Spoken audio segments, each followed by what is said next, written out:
I don't have to use any fertilizers. I never have to water my plants again. Torpedopot does it for me. Torpedopot is designed in such a way to provide your plant with nutrition, so you don't need a lot of those synthetic fertilizers. See how beautiful they are? Look how healthy. Yeah, they do look healthy, don't they? Oh, look at those roots. Very. So healthy. I can't wait to get them in me. Hey guys, my name is Darryl Addison. I'm the founder, CEO at Torpedopot. We make self-growing planters. 3,000 seeds in these planters right here.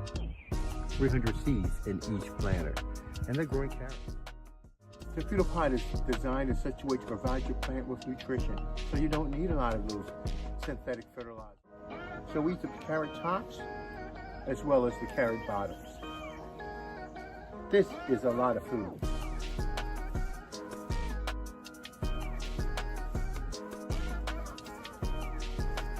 It's strictly organic, and it's able to stimulate your plants and grow them like you've never seen before. This is Torpedopot. This is the future of gardening. Now, the 21 pounds of carrots are, like I said, I'm thinning them out because I have so many carrots. Guys, these are Torpedopot. All I did was put my seeds in these planters and they grow my food for me.